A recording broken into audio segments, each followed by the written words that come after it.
आवेश में आकर के, आवेग में आकर के किनारे तोड़ देती, पर राम कथा की गंगा कभी किनारा नहीं छोड़ती। इसमें बैठो पार हो ही जाओगे, निश्चित है। आप इस कथा में विराजमान हो, निश्चित है। देखो, राम कथा जोड़ना सिखाती है। क्या? राम जी की गाथा जोड़ती है। जो कथा जोड़ने का काम करती है, वही श्री रामचरितमानस इस पावन धरा पर हम आप आज से श्रवण करेंगे। तो जीवन में, अच्छा एक बात और, राम कथा से जोड़ना सही है, पर जीवन में और कुछ जोड़ना खतरनाक है। धन संपत्ति जोड़ो केवल राम को, बाकी तोड़ो सबको। बोले महाराज सबको? बोले काम को, तृष्णा को, लोभ को, ईर्षा को, द्वेष को तोड़ो, राम को जोड़ो तो आपका जीवन भी सुंदर हो जाएगा। तो राम जी की कथा जोड़ना सिखाती है। एक आया तो राम जी की कितनी कृपा है कि वो टूटी फूटी अपनी कथा कहवा करके आपको जोड़े बैठा रहे।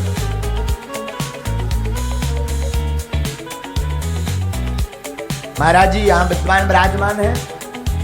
हम परसों मंथन कर रहे थे, जब आचार्य जी पधारे थे, तो जब राम कथा पर मंथन हो रहा था कि परसों से राम कथा है, तो हमारे है, पर बात यही ब्राह्म नहीं होती। अनादि कवि राम कथा के शंकर जी हैं, कवि तुलसी है, तो आदि कवि वाल्मीकि जी हैं, पर एक और कवि अनादि कवि भूत भावन महादेव हैं। तब तो गोस्वामी जी कहते हैं, रचि महेश निज मानस रात। महादेव ने इसकी रचना की। रामचरितमानस में 7 कांड हैं। बाल कांड, अयोध्या कांड, अरण्य कांड, किष्किंधा कांड, सुंदर कांड, लंका कांड और उत्तर कांड। कितने कांड हैं? 7। अच्छा 7 ही क्यों? रसानाम छंदसामपि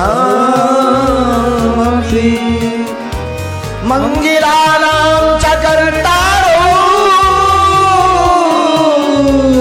वंदे वाणी विनायको भवानी शंकरो। किया गोस्वामी जी ने 7 श्लोकों में ही क्यों किया? 6 में कर देते, 4 में कर देते, 8 में कर देते। क्यों? 7 कांड है, 7 श्लोकों का मंगलाचरण है। तो कोई पूछ रहा महाराज 7 में ही क्यों? 7 की बड़ी महिमा है जीवन में। 7 श्लोक का मतलब है 7 बार कल, तरातल, रसातल, महातल, पाताल, जो सभी लोकों में गाई जाए। इसलिए 7 लोकों में जिसकी महिमा, वो श्री रामचरितमानस, उसके 7 मंगलाचरण। अथवा सरगम में स्वर भी 7 होते हैं। कितने होते हैं? 7 ठहरा रही, इसलिए 7 श्लोकों में मंगलाचरण किया। अथवा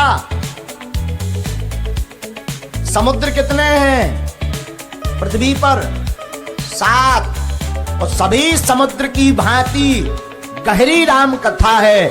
समुद्र की भांति, समुद्र की कोई तल नहीं ले सकता, उसी प्रकार राम कथा करो, 7 दिन भी गाओ, कोई दिक्कत नहीं है। इसलिए 7 श्लोक हैं। अथवा सुनिए, गोस्वामी जी ने 7 श्लोकों में इसलिए मंगलाचरण किया कि 7 स्वर होते हैं। 7 स्वरों में किसी भी स्वर में चौपाइयां गाओ, कोई दिक्कत नहीं।